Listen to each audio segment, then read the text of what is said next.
Welcome to Oak Lane near the village of Upchurch near Rainham in Kent. Why am I stood underneath a railway bridge along quite a busy road?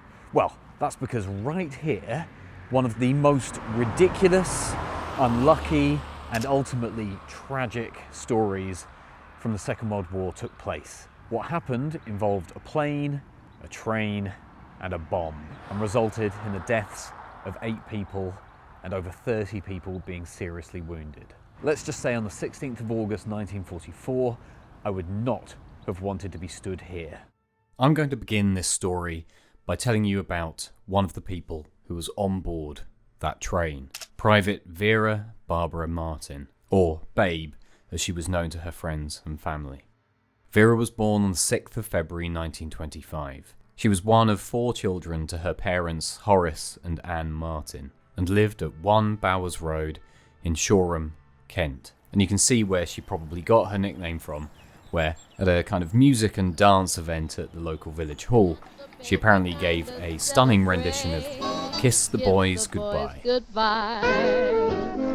After the Second World War started, in 1942 at around 17 and a half, Vera joined the Auxiliary Territorial Service and began training as a plotter. Vera's older sister Gwen was already part of the service, and they both ended up working at the same searchlight station. Their roles as plotters involved tracking the size and direction of the incoming German raids. It must have been nice for morale to have the 2 sisters working alongside each other.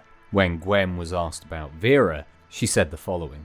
We did everything together, and we had 2 narrow escapes from flying bombs, but Babe was never frightened and was laughing to the end. By the summer of 1944, having obviously been working very hard, both sisters were granted leave. Now, with a little bit of time on their hands and obviously not wanting to just go home, Vera and Gwen decided to head to the coast. It was the height of summer. What better than to head to the seaside? So, on the 16th of August 1944, both sisters boarded the London Victoria to Ramsgate Express, which left London at 3:53 in the afternoon. One of the regular express services running through Kent at the time. What both sisters could not have anticipated was the incredibly unlucky and tragic circumstances they were about to find themselves in. At 4:47 that same afternoon, the train they were on approached the parish of Upchurch in Kent.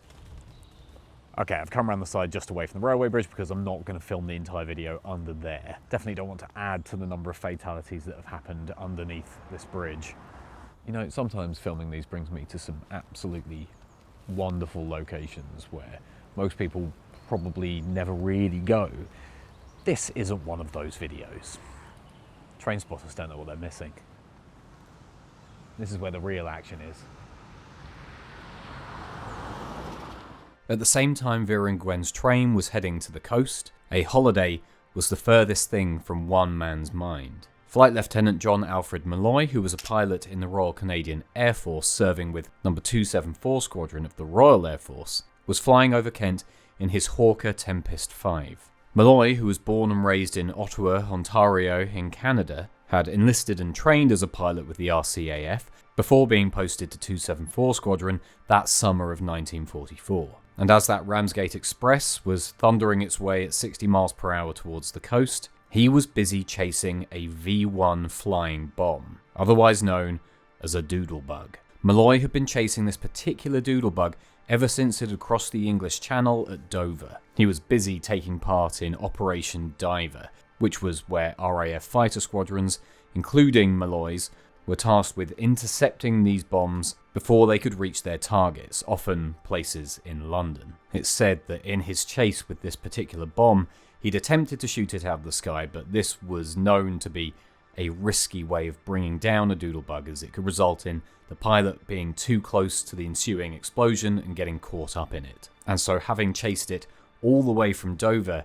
Malloy and the bomb entered the airspace over Rainham, and more specifically, Oak Lane near Upchurch. And it was at this point that Malloy knew there was only one real way he was going to bring this bomb out of the sky and prevent it from reaching its intended target. He was going to tip it. Now, as ridiculous as that might sound, this actually became a pretty common method used to get these bombs out of the sky. In these cases, a pilot would move close enough to the Doodlebug that they could maneuver their wingtip above the Doodlebug's wing and disturb the airflow running across it. This would disturb the gyroscopic balance of the Doodlebug and cause it to tip out of the sky. In Malloy's official report, he said, "Tipped V1 off balance with wingtip, having chased the V1 at 2,000 feet from Dover." As Malloy pulled away, thinking his job was done, the Doodlebug commenced a long, arcing dive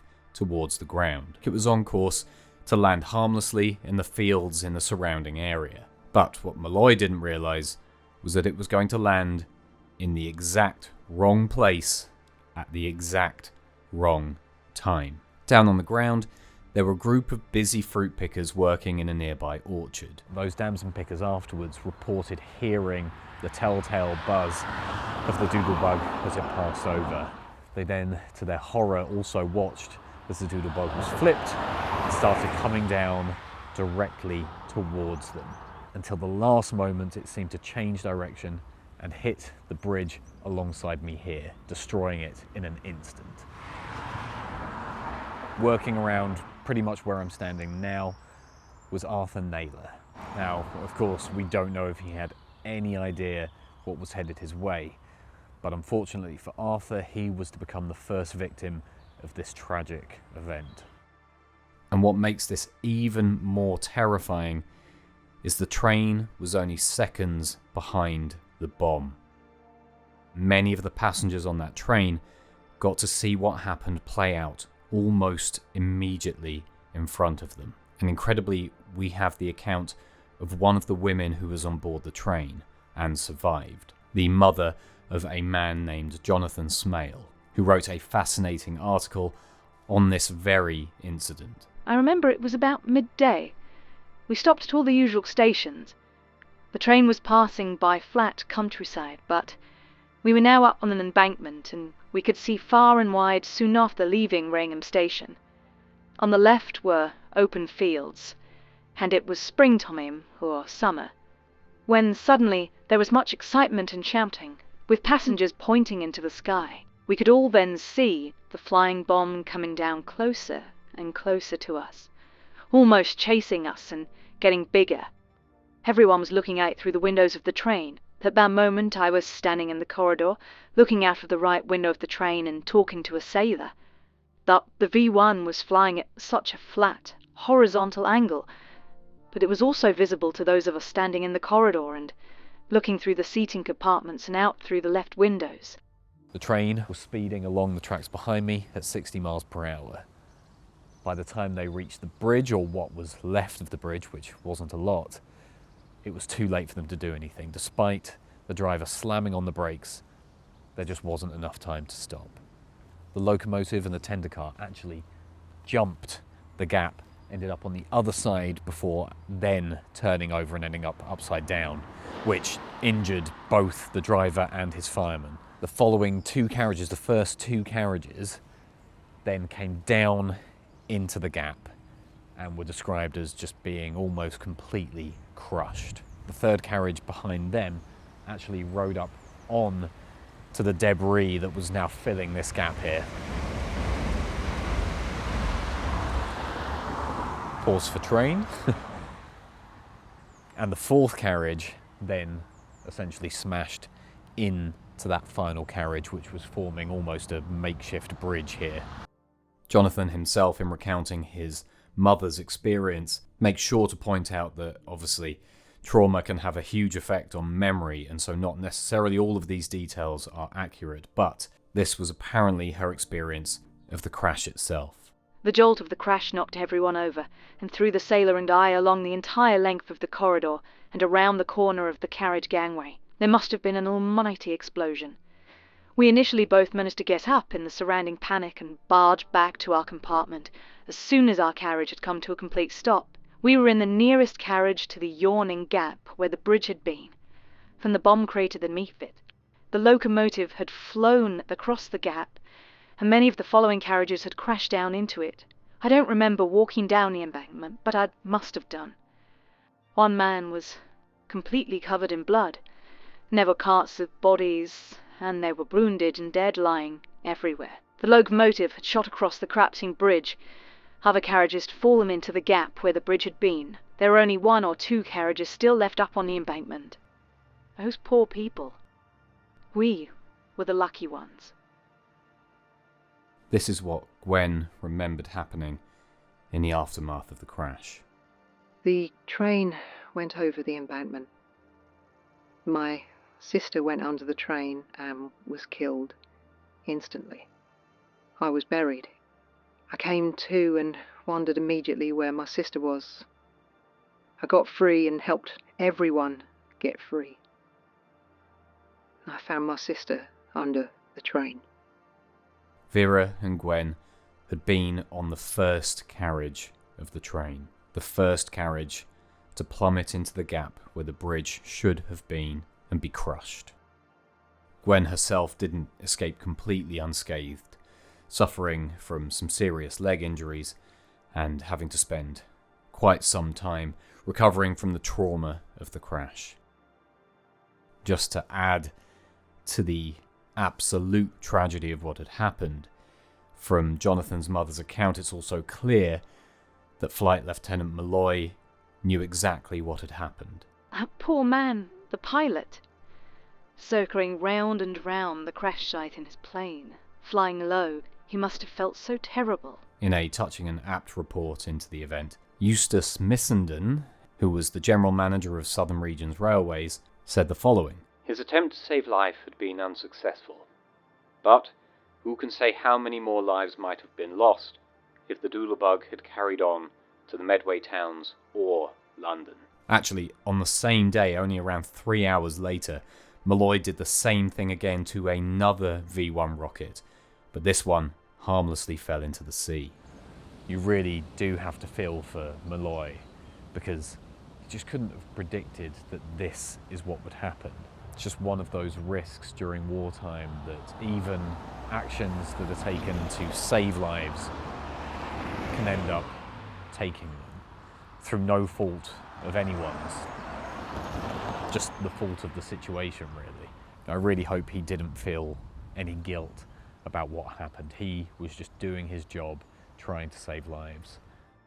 The scene must really have been awful, with wounded and dead littering the ground around the accident. In the immediate aftermath, passengers who weren't seriously wounded climbed out of the train to try and help those who were still trapped or seriously injured. And very quickly, doctors, ambulances and many passers-by, including those fruit pickers and members of the Women's Voluntary Service, were all on the scene doing whatever they could to help. A nearby transport cafe, known as the Rest Tea Rooms, was turned into a temporary hospital, and most of the injured were taken to St Bart's Hospital in Rochester.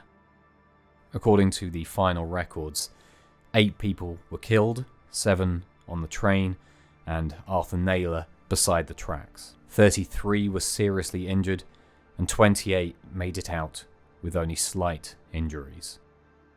It's incredibly fortunate that both the driver, Charles Barnett, and the fireman escaped this crash. In Barnett's own report of the event, he said the following. Shortly after passing Rainham Station, my hat was blown from my head.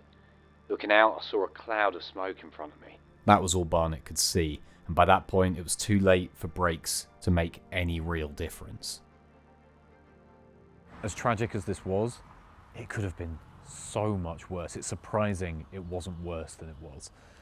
There were supposedly between 400 and 600 people on this train. It's crazy that the firemen, after having been in a locomotive that jumped a bridge and then flipped, then actually ran 2 miles in that direction to get to Newington Station. And Google Maps told me it would take me about 36 minutes to walk there. Now, Google Maps assumes we're all slower than we actually are, so maybe about half an hour. But he knew that there was a train that was going to be coming very, very soon and wouldn't know about this. So what he did after being in this awful, awful crash was so important to prevent this from becoming even worse. There was an express that would normally have passed the same spot at the same time.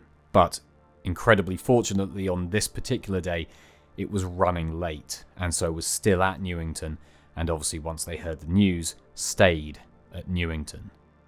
Those unfortunate people who lost their lives were Mrs. Ethel Emily Beadle, aged 51, able seaman Charles William Cummins, aged 44, able seaman Albert Edward Ely, aged 42, Private Geoffrey Herbert Gallop, aged 20, Mrs. Ivy Maud Smith, aged 37, Mr. Frank Albert Snazel, aged 56, Mr. Arthur Edward Naylor, aged 61, and Private Vera Barbara Martin, aged 19. And after the crash, she was taken back to Shoreham, where she was laid to rest at the St. Peter and St. Paul Church of England. And here she is. Actually took me a little bit of time to find her, longer than it's taken me in some huge cemeteries. Let's just say her grave isn't in quite as good condition as it was in the photo that I've seen of it. To the beautiful memory of Private Vera Barbara Martin, killed whilst on active service, 16th of August 1944, aged 19 years. It's easy to listen to these stories, hear the facts, the figures, this many dead, this many wounded, and think, what a tragedy, and then move on with your life, which ultimately you have to. You dwell on these things too much, well, you'd never get anything done. But even if it's just a few seconds, a minute out of your day when you're watching one of these videos, when you're reading about one of these stories from the Second World War, from wherever it might be, I think it's just important every single time to just remember for a moment that this was a human being. One of your friends, this was a sister, a family member, a best friend. What is nice is that there is a single flower growing out of her grave. There's some real life after death for you. The local vicar also only had glowing words to describe Vera. She was a genuine favourite here. Her cheerful and kind disposition ensured this, and she remained brave and an encourager of others to the end. In the press coverage that followed the incident, it became very quickly referred to as the train that jumped the gap, which, although very dramatic and exciting, kind of misses the fact that not all of the train jumped that gap. Now, as we've covered with many of these wartime stories, wartime press restrictions were pretty solid, and so it wasn't necessarily always immediately clear what had happened when something like this took place. And that was exactly the case here. Early explanations of what had happened didn't necessarily state that a V-1 rocket had taken out the bridge. Instead, various reports suggested anything from the train had simply come off the rails at a bend or hit an obstruction on the tracks. And so with this lack of information, you can see why the hook of the train that jumped the tracks became the headline of the news story. One of the things that really hits home with something like this are we've focused in this video particularly on Vera just because we have a lot of information about her and her life. But she wasn't the only person who died in this terrible, terrible tragedy. And then zoom out from that, just taking World War II into account on its whole, you suddenly start thinking about just unfathomable numbers of dead.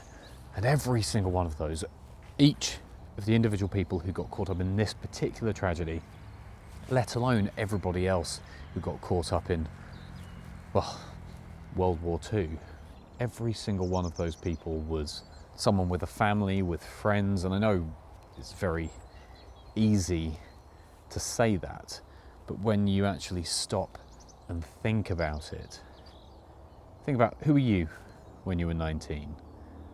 How much had you already done in your life by that point? And what plans did you have? What did your life then go on? If you're older than 19, and I know most of my audience are, what did your life turn into after the age of 19? What did Vera have ahead of her? Or did every single one of those people have behind and ahead of them? Like, it's just a tragedy anytime somebody's life is cut short, especially when it's in such unlucky circumstances as we've seen with this one. As for Vera's sister Gwen, she later actually became one of the founding members of the women's section of the Shoreham British Legion and passed away in 2013.